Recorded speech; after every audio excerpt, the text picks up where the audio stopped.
Hello बच्चों, कैसे हैं आप सब। तो आज की क्लास में हम लोग जो है स्टार्ट करने वाले हैं एम्पियर का परिपथी नियम।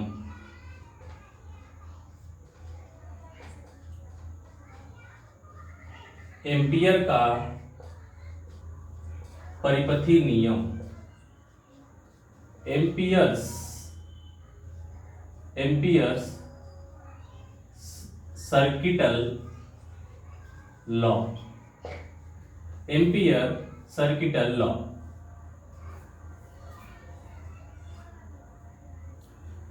एम्पियर का परिपथी नियम, एम्पियर सर्किटल लॉ। ये जो नियम है, ये भी नियम है चुंबकीय क्षेत्र को ज्ञात करने के लिए। ये भी नियम है चुंबकीय क्षेत्र को ज्ञात करने के लिए।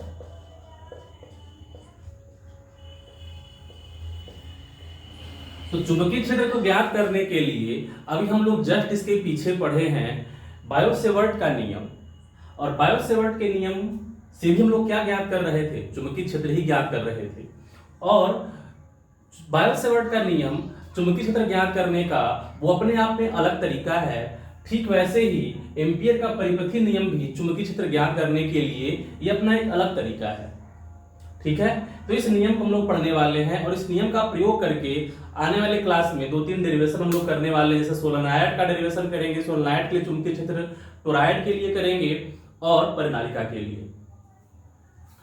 तो एम्पियर का जो परिपथी नियम है, अगर थोड़े सा पीछे जाकर के मैं इन सभी इस नियम को रिलेट करूं समझाने के लिए, तो ये कुछ वैसा ही है जैसा तुम लोगों ने वैद्युत क्षेत्र को ज्ञात करने के लिए गॉस का नियम पढ़ा था। वैद्युत क्षेत्र ज्ञात करने के लिए हम लोग सबसे पहले क्या पढ़े थे, कूलाम का नियम। वैद्युत क्षेत्र ज्ञात करने के लिए कूलाम का नियम पढ़े थे और एकल बिंदु आवेश के कारण वैद्युत क्षेत्र हम लोग निकाले थे कूलाम के नियम की सहायता से। E = 1/4 πε0 Q/r²। ये जो विद्युत क्षेत्र निकालने का तरीका था वो कूलाम के नियम से ही निकल करके आया था। तो एक तो विद्युत क्षेत्र निकालने का तरीका कूलाम का नियम था, लेकिन वैद्युत क्षेत्र ज्ञात करने के लिए एक और नियम हम लोगों ने पढ़ा था, गास का नियम। और गास का नियम क्या था, समाकलन E डॉट ds = Q/ε0 ये था। इसकी सहायता से हम लोगों ने क्या ज्ञात किया था, वैद्युत क्षेत्र ज्ञात किया था अलग अलग कंडीशन में। एक डेरिवेशन था उसमें अनंत लंबाई के धारावाहिक, अनंत लंबाई के आवेशित चालक तार के लिए, है ना।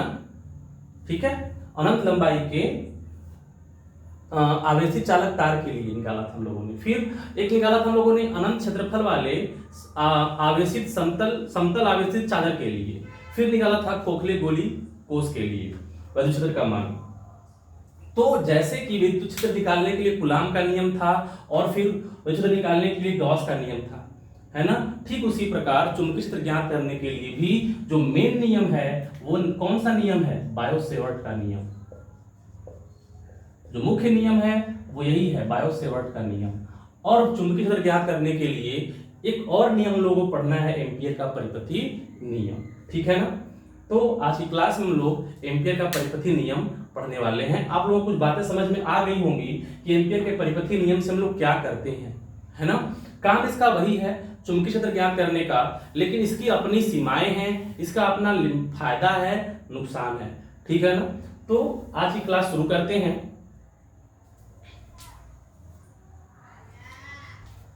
तो मैं हूं कमल चंद्र मौर्य और मेरा YouTube चैनल @UP बोर्ड वल्ला 19 यूपी बोर्ड वल्ला कमल करके मेरा चैनल है। ठीक है, आप लोग चैनल को सब्सक्राइब कीजिए, वीडियो को लाइक कीजिए, शेयर कीजिए और बेल आइकन भी दबा दीजिए ताकि वीडियो जब मैं अपलोड करूं तो आप लोगों के पास पहुंच जाए। ठीक है, तो देखिए एम्पियर का परिपथी नियम क्या है। पहले मैं इस नियम का स्टेटमेंट लिखता हूं, कथन लिखता हूं। पहले हम लोग इस नियम को समझते हैं कि ये नियम है क्या।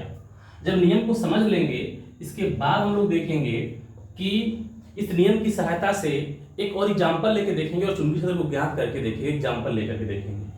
ठीक है, और इसको समझेंगे भी अच्छे से। जिसका स्टेटमेंट है, किसी धारावाही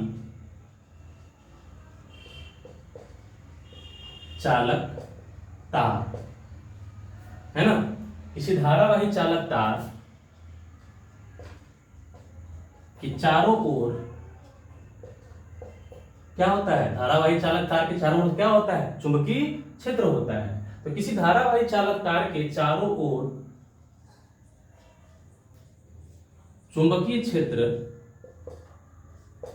वेक्टर बी का रेखीय समाकलन, एक एक वर्ड को हम ध्यान समझेंगे।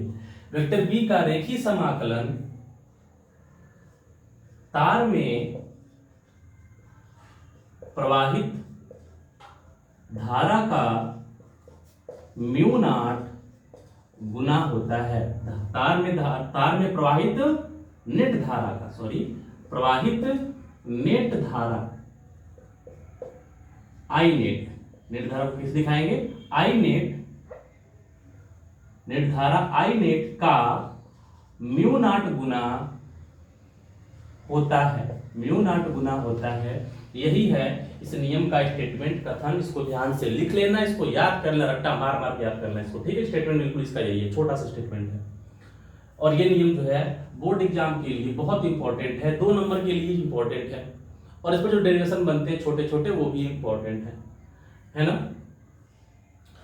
तो किसी धारावाही चालक तार में, तार के चारों ओर चुंबकीय क्षेत्र, अगर कोई धारावाही चालक तार है, जैसे ये है, मान लो धारा प्रवाहित हो रही है इसमें आई, इसके चारों ओर चुंबकीय क्षेत्र होगा, मान लो इस बिंदु पर हमें निकालना है चुंबकीय क्षेत्र, इस बिंदु पर चुंबकीय क्षेत्र होगा, वो चुंबकीय क्षेत्र का रेखीय समाकलन, इस बिंदु पर चुंबकीय क्षेत्र होगा उसका रेखीय समाकलन, है ना। समाकलन 3 प्रकार का होता है, रेखीय समाकलन, क्षेत्रीय समाकलन और आयतन समाकलन। तो इस चुंबकीय क्षेत्र का रेखीय समाकलन होगा वेक्टर बी डॉट डीएल का, इस तरह समाकलन बना देंगे। यहाँ पे तुम लोग कहीं कहीं जो है इस तरह से यहाँ पर यल लिखा हुआ मिलता है, यल का मतलब होता है लीनियर इंटीग्रेशन, यानी देखिए समाकलन कितना होता है, तो तार में प्रवाहित धारा का म्यू नॉट गुना होता है, तार में प्रवाहित धारा नेट धारा का मतलब गुणा म्यू नॉट गुना होता है, या गुणा हटाओ तो क्या हो जाएगा, म्यू नॉट आई नेट। ये होता है एम्पियर का परिपथी। Vector B dot vector DL is equal to mu not I net. I net क्या है, इसमें प्रवाहित होने वाली धारा है, म्यू नॉट जानते हो चुंबकीयशीलता है, वेक्टर बी क्या है, इस बिंदु पर चुंबकीय जोन पे निकालना है, और डीएल क्या है, अल्पांश। लेकिन ये जो अल्पांश डीएल है, ये अल्पांश बायो-सेवर्ट के नियम के अल्पांश से बिल्कुल अलग है, बिल्कुल भिन्न है ना। ये जो डीएल अल्पांश है, ये अल्पांश जो आपका नियम, जो नियम पढ़े थे बायो-सेवर्ट का नियम, उसमें अल्पांश कहाँ काटा गया था, उस धारावाही चालक तार पर ही काटा गया था। लेकिन ये जो डीएल है उससे थोड़ा अलग है। इसका जो स्टेटमेंट है वो आप लोग ध्यान से नोट कर लीजिए और इस फार्मूले को भी लिख लीजिए, है ना। अगर ये नियम पूछता है तो यहां तक आप लोगों को लिखना पड़ेगा। इस नियम की कुछ शर्तें भी हैं, पहले ध्यान से नियम को समझ लेते हैं, फिर शर्तों को लिखेंगे, ठीक है। तो स्क्रीनशॉट ले लो या फिर इसको नोट कर लो, मिटा देते हैं इसको।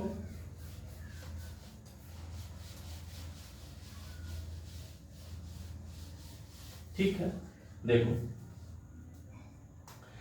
कह रहा है कि किसी चालक तार में प्रवाह, अगर धारावाही चालक तार है तो थोड़ा सा इमेजिन करना, है ना, कि एक धारावाही चालक तार लेते हैं, लेकिन तार ऐसे नहीं है, तार ऐसे है, ऐसे, ठीक है। तो एक धारावाही चालक तार लेते हैं, तार ऐसे है और इसमें धारा अंदर की ओर प्रवाहित हो रही है। तो अगर कोई बिंदु हमें अंदर की ओर दिखाना होता है तो हम लोग क्रॉस से दिखाते हैं, ये लोग पढ़ चुके हैं, क्रॉस से दिखाते हैं। तो ये चालक तार है जिसमें धारा किधर प्रवाहित हो रही है, अंदर की ओर, तो अंदर की ओर तार बना नहीं सकते हैं, इसलिए हमने इसको क्रॉस से दिखा दिया, ठीक। इससे r दूरी पर एक बिंदु P है, इससे r दूरी पर एक बिंदु P है, और इस बिंदु पर हमें चुंबकीय क्षेत्र का मान ज्ञात करना है। इस बिंदु P पर चुंबकीय क्षेत्र का मान ज्ञात करना है। तो फिर बायो-सेवर्ट का नियम लगाएंगे। बायो-सेवर्ट का नियम कहता है कि इस तार पर, जो तार इस तरह से है, अंदर की ओर धारा, जो तार इस तरह से है, यहाँ पे क्या काटो, अल्पांश काटो, अल्पांश से ये वाला कोण देख लो कितना है, फिर r दूरी बिंदु P पर चुंबकीय क्षेत्र का मान निकाल लेंगे। dV equal to mu not upon 4 pi I dl sine theta upon r square, ठीक। लेकिन एम्पियर का परिपथी नियम कुछ उसका अलग ही अंदाज है, ठीक है ना। बायो-सेवर्ट के नियम से इसका अलग ही अंदाज है। देखो क्या अंदाज इसका है कि जिस बिंदु पर चुंबकीय क्षेत्र का मान ज्ञात करना है उससे गुजरता हुआ हम क्या करेंगे, ये त्रिज्या r मान करके एक वृत्त बनाएंगे।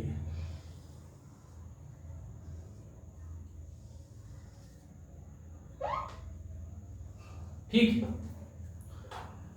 वृत्त मतलब ये लूप बनाएंगे, है ना। तो जिस बिंदु P पर हमें चुंबकीय क्षेत्र का मान ज्ञात करना है, एम्पियर का जो लूप नियम है, एम्पियर का लूप नियम भी उसे कहते हैं, परिपथी नियम भी कहते हैं। तो ध्यान रखना, कंफ्यूज मत होना, एम्पियर का लूप नियम या परिपथी नियम। तो एम्पियर का जो परिपथी नियम वो क्या कहता है कि जिस बिंदु पर हमें चुंबकीय क्षेत्र का मान ज्ञात करना है उससे होकर गुजरता हुआ एक लूप बनाओ, और उस लूप का नाम है एम्पियर लूप। लूप बनाओ और उस लूप का नाम क्या है, एम्पियर लूप है। ठीक, अब इस बिंदु P पर चुंबकीय क्षेत्र का मान हमें ज्ञात करना है। तो ये लूप बनाया है, एक्चुअली ये लूप बनाया हुआ है हमने चुंबकीय क्षेत्र के लिए। ठीक है, धारा ऐसे ऐसे तार था, धारा अंदर की ओर प्रवाहित हो रही थी, और अगर मुझे इस लूप के किसी बिंदु पर चुंबकीय क्षेत्र का दिशा निकालना हो, है ना, यहाँ पर चुंबकीय क्षेत्र का मान ज्ञात करना है, तो अगर इस बिंदु पर चुंबकीय क्षेत्र का दिशा निकालना हो तो कैसे निकालोगे, वही हमारा बहुला वाला नियम है। अंगूठा किधर रखेंगे, धारा की दिशा में, धारा अंदर की ओर, और उंगली किधर रखेंगे जहां पर चुंबकीय क्षेत्र ज्ञात करना है, और उंगली को क्या करेंगे, घुमाएंगे, किधर आ रहा है, नीचे की ओर। यानी इस बिंदु पर जो चुंबकीय क्षेत्र होगा बिंदु P पर, वो किधर होगा, नीचे की ओर। तो ये हो गया वेक्टर B, नीचे की ओर।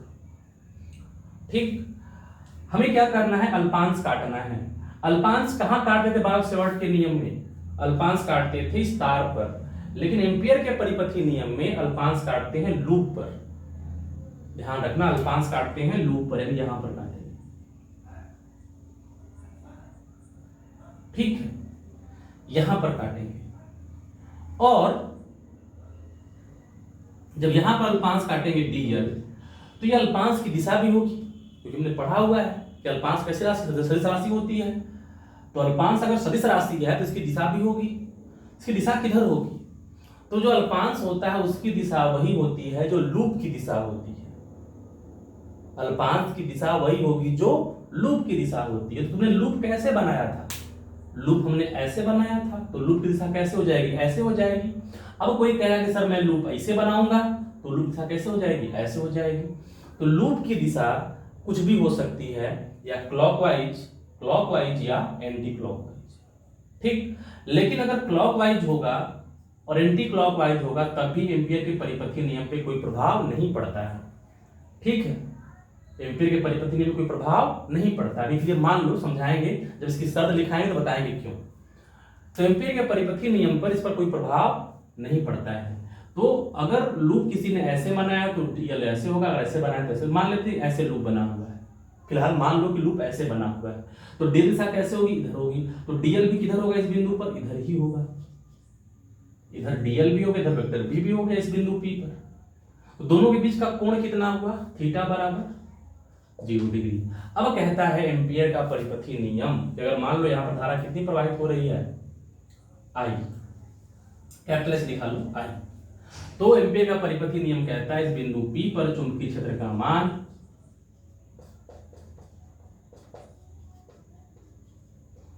बिंदु P पर चुंबकीय क्षेत्र का मान कैसे निकालोगे, तो वेक्टर B डॉट dl का रेखीय समाकलन, linear integration equal to mu not I net.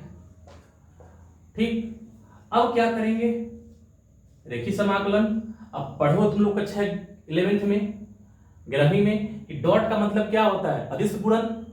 मतलब vector A dot vector B बराबर क्या होता है, AB cos थीटा। तो क्या हो जाएगा ये BDL cos theta, BDL cos theta is equal to mu not I net. का मतलब क्या होता है, आई नेट का मतलब है कि इस लूप के भीतर जितनी भी धारा है उन सभी धाराओं का योग, इस लूप के भीतर, इस लूप के भीतर जितनी भी धाराएं हैं उस धाराओं का योग। इस लूप के भीतर कितनी धारा है, इस लूप के भीतर एक ही धारा है, वो है क्या, आई।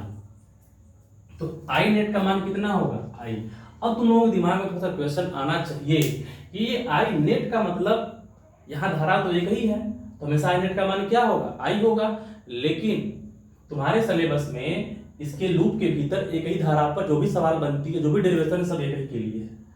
लेकिन ऐसा भी हो सकता है कि इस लूप से 2-3 धाराएं गुजर रही हो, इस लूप के भीतर 2-3 धाराएं गुजर रही हो, ठीक है, इस लूप के भीतर 2-3 धाराएं गुजर रही हो। समझ में आया? समझाते हैं अभी तो फिलहाल एक धारा, हमारा सिलेबस में एक ही धारा है, लेकिन समझा दे रहे 2-3 धाराओं को लेकर भी। तो रेखीय समाकलन cos थीटा का मान क्या भर देंगे? 0, तो b dl cos 0 का मान क्या होता है? 1, खत्म हो गया, और ये मान कितना हो जाएगा? b dl equal to mu not I. क्या करोगे आप? यही करेंगे, इसका समाकलन करेंगे। समाकलन करके यहां से किसका मान निकालना है हमको? b का, बाकी सबका पक्षांतर कर देंगे, किसका मान आ जाएगा? b का मान आ जाएगा। तो ये है एम्पियर का परिपथी नियम, ठीक है। एम्पियर का परिपथी नियम ऐसे ही लगाना है, लूप पर डीएल काटना है ना, लूप की दिशा, लूप पर डीएल काटना है, और दिशा क्या होगी? लूप की दिशा होगी, ठीक है। तो ये था एम्पियर का परिपथी नियम का पूरा एक्सप्लेनेशन।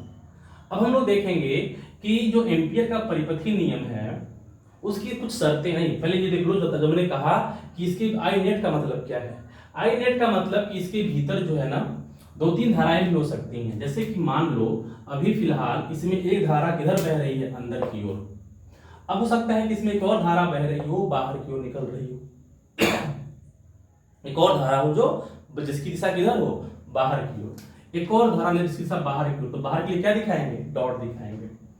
और इनसे आर दूरी पर बिंदु पी पर चुंबकीय क्षेत्र का मान ज्ञात करना है। तो अब अगर लूप के भीतर है ना, जो आई नेट होता है ना, इनसाइड होता है, बाहर नहीं लेना है हमको, है ना, बाहर नहीं लेना, अंदर लेना है। तो लूप के अंदर देखो धारा कट हो गई, 2 ठो, यहां पर धारा मान लेते हैं I1, ये धारा क्या मान लेते हैं? I2। तो अब लूप के भीतर नेट धारा क्या हो जाएगा? एक धारा अंदर की ओर जा रहा, एक धारा बाहर की ओर जा रहा, और नेट धारा का मान पूछे तो क्या हो जाएगा? I1 माइनस I2, या जो धारा बड़ी होगी उसमें छोटे वाले को क्या कर देंगे? माइनस कर देंगे, ठीक है ना। तो नेट धारा कितना हो जाएगा इसके लिए, इस कंडीशन में? I net equal to I1 minus I2, ठीक। अगर दूसरी धारा भी किधर हो? अंदर की ओर हो, दूसरी धारा भी दिशा किधर, दूसरी भी धारा की दिशा किधर हो? अंदर की ओर हो, तो दोनों धारा किधर? अंदर की ओर, तो I1 प्लस I2। दोनों धारा किधर हो? बाहर की ओर हो, तब क्या हो जाएगा? I1 माइनस I2, सॉरी, तब भी I1 प्लस I2। अगर धारा की दिशा विपरीत है तब I1 माइनस I2, और धारा के साथ समान हो, चाहे वो अंदर चाहे बाहर से समान हो, I1 प्लस I2। अगर 3 धारा है तो I1 plus I2 plus I3। 2 धारा की दिशा किधर है? बाहर, एक ही अंदर है, तो क्या हो जाएगा? I1 plus I2 minus I3। तो इस प्रकार से हम नेट धारा का मान निकाल लेते हैं, ठीक है। अब कोई पूछ सकता है कि सर जो चुंबकीय क्षेत्र का मान आएगा तो मान तो निकल जाएगा यहाँ से, लेकिन उस चुंबकीय क्षेत्र दिशा कैसे आएगा? तो चुंबकीय दिशा ज्ञात करने के हमारे पास बगुला का नियम तो है ना। तो लेकिन अगर 2 धाराएं हैं, एक धारा है तो कोई समस्या नहीं, लेकिन 2 धाराएं अगर हैं तब दोनों धाराओं के कारण चुंबकीय क्षेत्र होगा, इसके कारण भी। तब हम किसके लिए, किसके हिसाब से निकालेंगे कि चुंबकीय क्षेत्र की दिशा क्या होगा? बात समझ में आ रही? कंफ्यूजन हो रहा है? देखो मैं क्या कह रहा हूं कि अगर एक धारा है तब तो हमें चुंबकीय क्षेत्र का दिशा मान तो निकाल लोगे, इसके एम्पियर के परिपथी नियम से मान निकाल लोगे। दिशा कैसे निकालोगे? तो अगर एक धारा है तो निकालना आसान है, बगुला का नियम लगा लेंगे चुंबकीय दिशा ज्ञात करने के लिए। लेकिन 2 धाराएं हैं और एक अंदर एक बाहर है, अगर दोनों अंदर हैं तो अच्छी बात है, दोनों अंदर है, धारा नेट धारा क्या अंदर की ओर होगी, दोनों बाहर, नेट धारा किधर? बाहर की ओर। लेकिन एक अंदर एक बाहर है, तब एक अंदर एक बाहर है, तो किसकी वजह से चुंबकीय क्षेत्र का दिशा निकालेंगे? I1 की वजह से कि I2 की वजह से? तो जिस धारा का मान अधिक होगा, जैसे I1 का मान मान लो है 4 एम्पियर और I2 का मान है 2 एम्पियर, तो किसकी वजह से चुंबकीय क्षेत्र दिशा होगी? 4 एम्पियर वाले की वजह से। भाई तुम लोग थोड़ा सा कॉमन सेंस भी लगा सकते हो कि भाई 4 एम्पियर धारा का मान ज्यादा है, हटाएंगे 4 माइनस 2 कितना आएगा? हटाएंगे क्यों? क्योंकि दोनों का धारा की दिशा क्या है? विपरीत है, तो 4 माइनस 2 कितना आएगा? 2। कौन धारा का मान ज्यादा है? इसमें धारा का मान ज्यादा है, तो चुंबकीय क्षेत्र किसकी वजह से होगा? इसकी वजह से होगा, ठीक है बच्चों, बात समझ में आई? तो ये था एम्पियर का परिपथी नियम। और अब पढ़ते हैं कि एम्पियर के परिपथी नियम के लिए आवश्यक शर्तें क्या क्या हैं, ठीक है ना। तो दोनों वो जो नियम लिखा है मैंने, स्टेटमेंट और लिख लेना, और चित्र बनाना हो तो चित्र बना सकते हो, उसमें ये वाली फोटो बना सकते हो, यहाँ तक दिखा भी सकते हो, कोई दिक्कत नहीं है, एम्पियर का परिपथी नियम। अब किताबों में इस नियम का डेरिवेशन भी दिया है, लेकिन वो डेरिवेशन है नहीं एक्चुअली, इसका डेरिवेशन है ही नहीं, इसका डेरिवेशन है ही नहीं, एक नियम है और इसका कोई डेरिवेशन नहीं है। लेकिन किताब में जो डेरिवेशन दिया हुआ है वो किसी और चीज के मान को लेकर के डेरिवेशन दिया गया है, किसी और चीज के मान को लेकर के डेरिवेशन दिया हुआ है, इसलिए वो जो बिल्कुल एग्जैक्ट डेरिवेशन है नहीं। और बोर्ड पेपर में इसका डेरिवेशन नहीं पूछता, केवल नियम पूछता है, और इस नियम पर आधारित जो चुंबकीय क्षेत्र मान पूछता है उसका डेरिवेशन हम लोगों के सिलेबस में है। ठीक है, इसको मिटा देते हैं। देखो सर, एम्पियर के अगर ध्यान से देखो तो ये बिल्कुल वैसे ही है गॉस के प्रमेय की तरह। गॉस के प्रमेय में क्या निकाल रहे थे, वैद्युत क्षेत्र निकाल रहे थे, और जिस बिंदु पर निकालना था वैद्युत क्षेत्र वहां से उससे गुजरता हुआ क्या बना रहे थे हम, एक गासियन पृष्ठ बना रहे थे। इस गासियन पृष्ठ बना, जिस बिंदु पर निकालना था वहां से गुजरता हुआ गासियन पृष्ठ बनाया था हम लोगों ने। और यहाँ पर क्या कर रहे हैं, जिस बिंदु पर चुंबकीय क्षेत्र निकालना वहां से एम्पियर लूप बना रहे हैं। गॉस के प्रमेय में गॉसियन पृष्ठ, एम्पियर के प्रमेय में एम्पियर के परिपथी नियम में एम्पियर लूप। तो बिल्कुल वैसे ही है, वो वैद्युत क्षेत्र ज्ञात करने के लिए, चुंबकीय क्षेत्र ज्ञात करने के लिए। ठीक है ना। तो जिसकी शर्तें हैं देखो वो शर्त क्या है। अच्छा, एम्पियर का परिपथी नियम है, एम्पियर का परिपथी नियम देखो छोटी छोटी बातें हैं, दिमाग सर जाती बताने के लिए, लेकिन सुन लो और कहीं नोट करना, नोट भी कर लेना। एम्पियर का जो परिपथी नियम है वो अभी हमने क्या किया था, जो लूप बनाया था धारा प्रवाह, जो लूप कैसा बनाया था, वृत्ताकार। अब लूप किसी के मन में सर लूप वृत्ताकार हम क्यों बनाए, इस बिंदु से गुजरता हुआ लूप बनाना, तो लूप कैसा बना सकते हैं, आयताकार, वर्गाकार बना सकते हैं। ठीक है, तो बना सकते हो, बिल्कुल बना सकते हो, डेरिवेशन सेम आएगा। तुम्हारे किताब में वृत्ताकार माने किया गया है, डेरिवेशन सेम आएगा, है ना। और अगर डेरिवेशन सेम नहीं आता है तो थोड़ा बहुत चेंज आएगा, लेकिन डेरिवेशन हो जाएगा। तो कुछ लोगों के मन में एक बात बैठ जाती है कि वृत्ताकार लूप लें, वर्गाकार लें, क्या आयताकार लें। तो कोई भी लूप ले सकते हो, कोई फर्क नहीं पड़ता। और क्या हम लूप ऐसा भी ले सकते हैं, अनियमित आकृति का भी ले सकते हैं। भाई वर्ग है, वृत्त है, आयत है, कैसे आकृतियां होती है, नियमित आकृतियां होती हैं। लेकिन जो ये इस तरह से बन रहा है ये क्या अनियमित आकृति है, तो क्या इसके लिए चुंबकीय क्षेत्र का मान निकाल सकते हैं, बिल्कुल निकाल सकते हैं। अगर इस बिंदु से गुजरता हुआ कोई अनियमित आकृति का अगर एम्पियर लूप बनाओगे, अनियमित आकृति का एम्पियर लूप बनाओगे, तब भी हम चुंबकीय क्षेत्र का मान ज्ञात कर सकते हैं। ठीक है, जैसे गॉस का भी प्रमेय था, गॉस का प्रमेय भी उसके चारों तरफ गॉसियन पृष्ठ बना रहे थे। कैसा बनाया था, बेलनाकार बनाया था, गोलाकार बनाया था, वैसे यहाँ पर भी। और उसके उसमें भी गॉस का जो गॉसियन पृष्ठ है वो अनियमित आकृति का भी हो सकता है, और यहाँ पर भी एम्पियर लूप अनियमित आकृति का भी हो सकता है, कोई फर्क नहीं पड़ता, चाहे नियमित चाहे अनियमित। लेकिन तुम्हारे सिलेबस में केवल नियमित आकृतियों के लिए ही डेरिवेशन दिया हुआ है, एम्पियर लूप कैसा बनाना है, केवल नियमित बनाना है। बात समझ में आई बच्चों। तो ध्यान रखना है सब चीजों को, छोटी छोटी बातें हैं एम्पियर के परिपथी नियम में जो ध्यान देने योग्य है। शर्त देखो क्या है एम्पियर के परिपथी नियम का।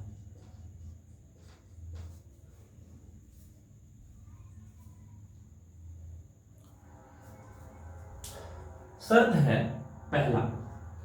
पहला शर्त है कि वेक्टर बी वेक्टर डीएल के स्पर्श रेखीय दिशा में होना चाहिए।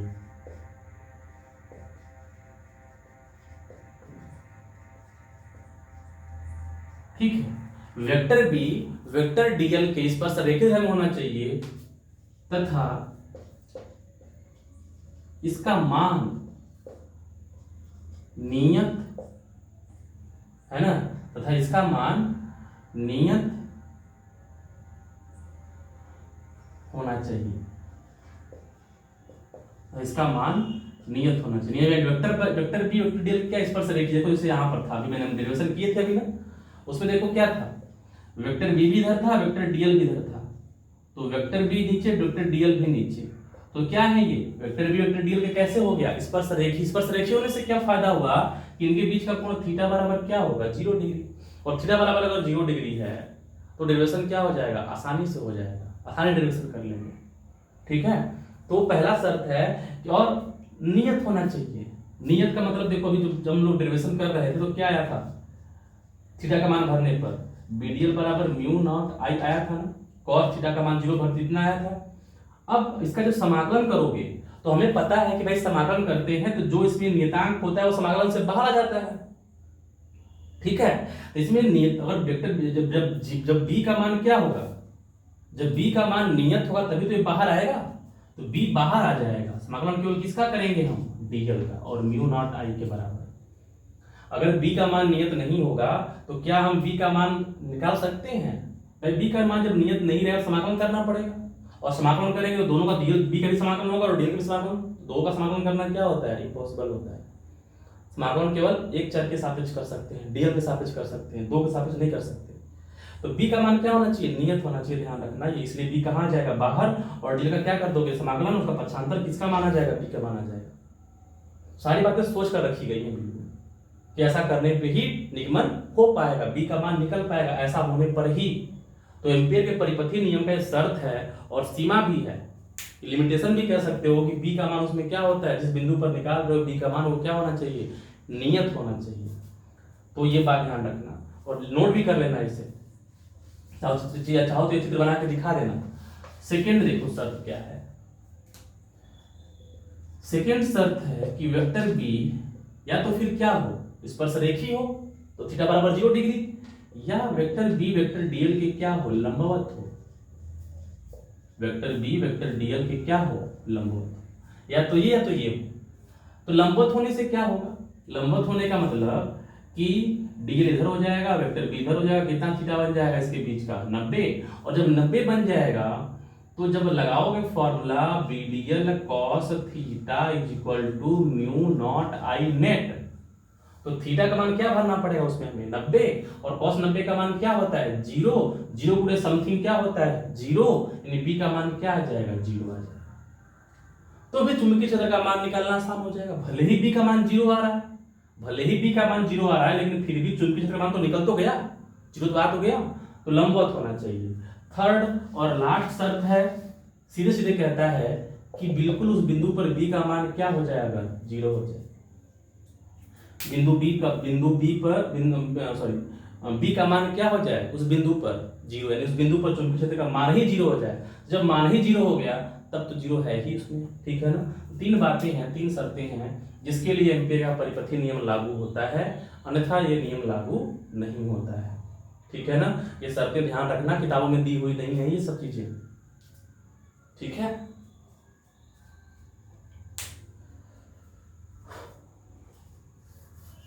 तो ये शर्तें हैं एम्पियर के परिपथीय नियम के लिए, शर्तें हैं। और उसमें छूट रहा है, हाँ एक क्वेश्चन है मेरा, बताओ तुम लोग कि हमने बताया था कि बी का मान कहीं पर 0 होता है, कहाँ होता है। अगर कोई धारावाही चालक तार में धारा प्रवाहित हो रही है, अगर किसी चालक तार में धारा प्रवाहित हो रही है तो उसमें बी का मान 0 होता है, कहाँ होता है, ठीक है बताओ, है ना। तो इसका आंसर आप लोग कमेंट बॉक्स में देना, इसका आंसर क्या होगा। हमने ये क्वेश्चन का आंसर बताया है, बता नहीं रहा हूं, अगले क्लास बताऊंगा अगर तुम लोगों को नहीं आएगा तो, लेकिन मैंने बताया है कि अगर कोई धारावाही चालक तार है जिसमें धारा प्रवाहित हो रही है तो वो किस बिंदु पर चुंबकीय, कहां पर चुंबकीय क्षेत्र का मान 0 होगा, कमेंट करके बताना, ठीक है। और आप लोग जो है क्लास रेगुलर कीजिए, अगर पिछली क्लास नहीं देखे हो तो फिर आज की क्लास समझ में नहीं आएगी, है ना। दिमाग में एक स्टोरी बनती है, वो पीछे स्टोरी पता होना चाहिए, तभी आगे की स्टोरी समझ में आएगी, है ना। तो लास्ट क्लास देख करके आओ तब ये क्लास समझ में आएगी, बीच से आओगे तो क्लास समझ में नहीं आएगा, ठीक है ना। तो ये था एम्पियर का परिपथीय नियम जो कि चुंबकीय क्षेत्र ज्ञात करने के लिए है, और बायो-सेवर्ट के नियम का भी उपयोग किसके लिए होता है, चुंबकीय क्षेत्र ज्ञात करने के लिए, जिसका उपयोग चुंबकीय क्षेत्र को ज्ञात करने के लिए। तो इस एम्पियर के परिपथीय नियम की सहायता से कुछ कर सकते हैं क्या, तो एम्पियर के परिपथीय नियम का प्रयोग करके हमें डेरिवेशन करना है। उसमें सबसे पहला डेरिवेशन हम करने जा रहे हैं एम्पियर के और तुम लोगों को समझ में भी आ जाएगा कि एम्पियर के परिपथीय नियम का उपयोग क्या है, ये भी समझ में आ जाएगा और ये डेरिवेशन भी कंप्लीट हो जाएगा। तो हम लोग पढ़ेंगे पहला डेरिवेशन, एम्पियर के परिपथीय नियम की सहायता से करेंगे पहला डेरिवेशन, है ना। या कह सकते हो कि एम्पियर के परिपथीय नियम का प्रयोग, है ना। तो पहला है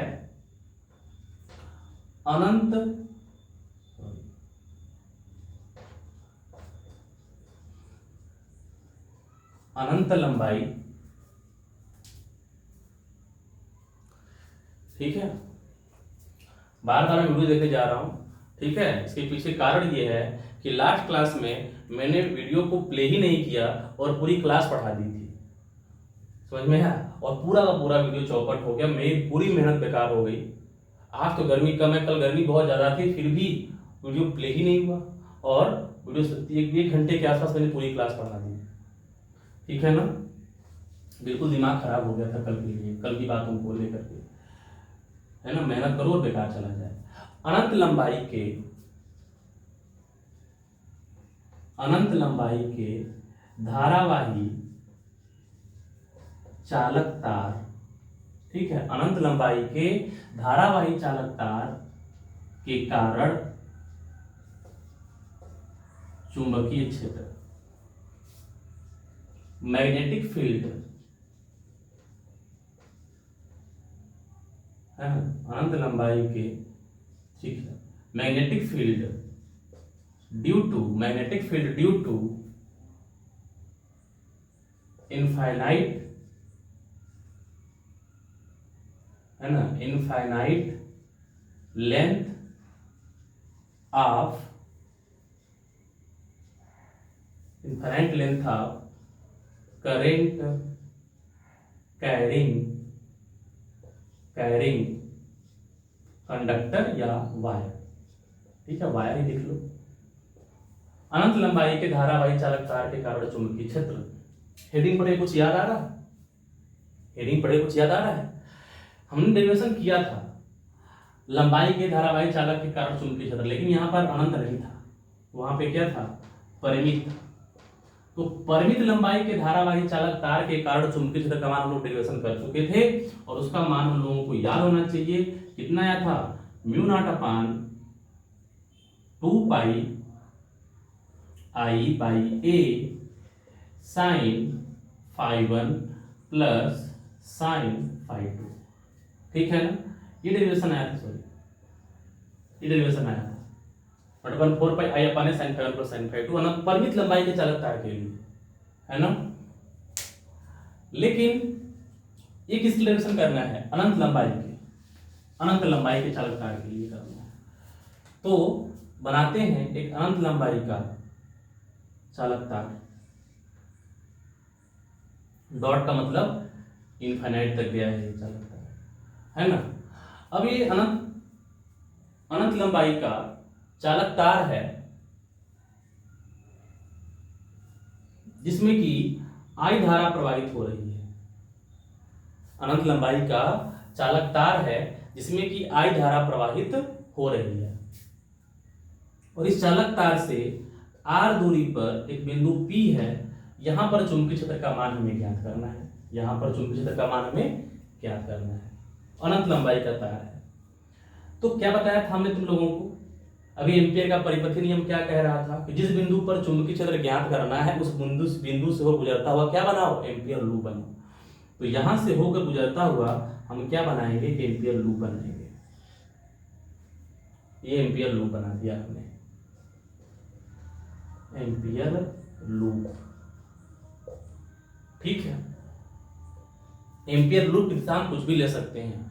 अगर एम्पियर लूप की दिशा वेक्टर बी की दिशा में लोगे थीटा बराबर 0 होगा, अन्यथा x का c होगा, डेरिवेशन सेम आएगा, है ना।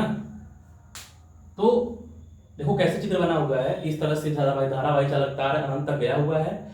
इस बिंदु से r दूरी पर चुंबकीय क्षेत्र का मान निकालना है और हमने क्या किया, इस बिंदु से ऐसा लूप बनाया है। अगर ऊपर से देखोगे तो ये चालक तार यहाँ पर बिंदु P, इस तरह से चुंबकीय क्षेत्र मान ज्ञात करना है, इस तरह से लूप बना हुआ है, ठीक है। तो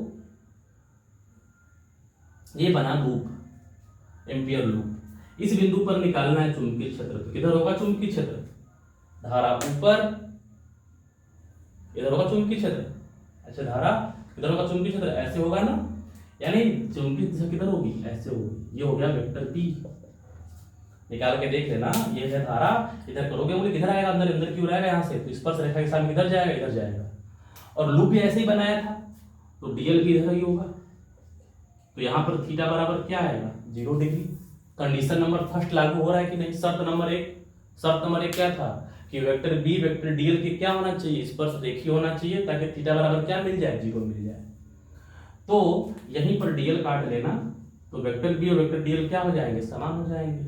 यहाँ पर पूछेगा तो भी यही बात पड़ेगी, वेक्टर बी किधर आएगा, इधर आएगा, वेक्टर डीएल इधर आएगा, यहाँ पर पूछेगा तब भी वही बात आएगी, ठीक है ना। तो यहाँ पर निकालना है हमें। और ये जो त्रिज्या जो लूप बनाया एम्पियर लूप, कितनी त्रिज्या का बनाया एम्पियर लूप, आर त्रिज्या का एम्पियर लूप बनाया हुआ है।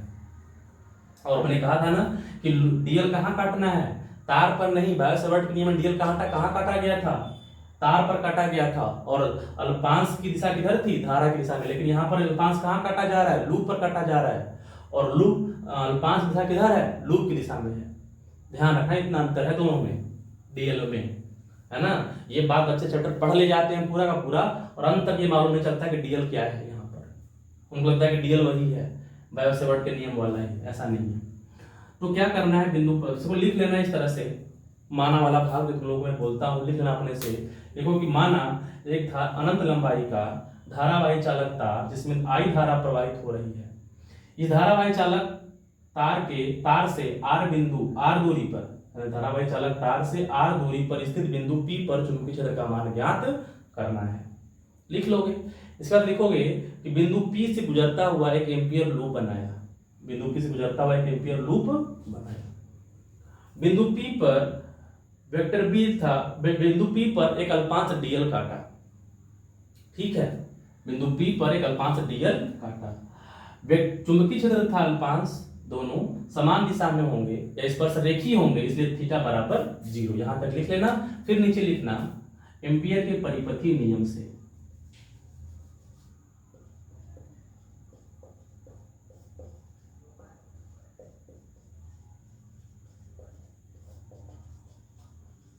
एम्पियर के परिपथीय नियम से।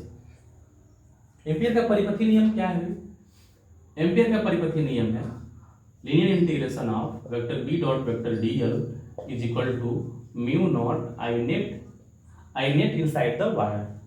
नेट कहाँ, आई नेट कहाँ होना चाहिए, inside the loop, sorry inside the loop.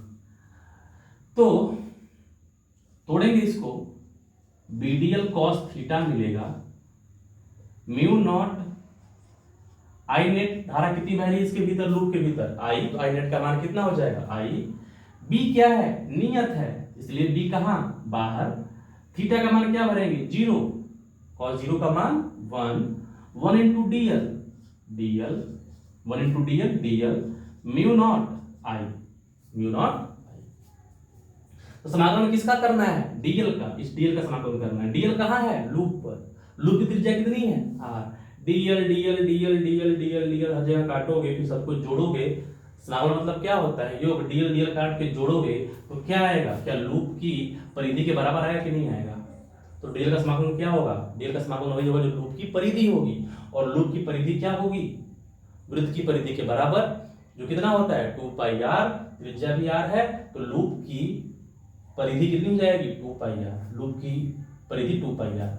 तो डीएल का समाकलन कितना हो गया 2 pi R B into 2 pi R is equal to mu not I.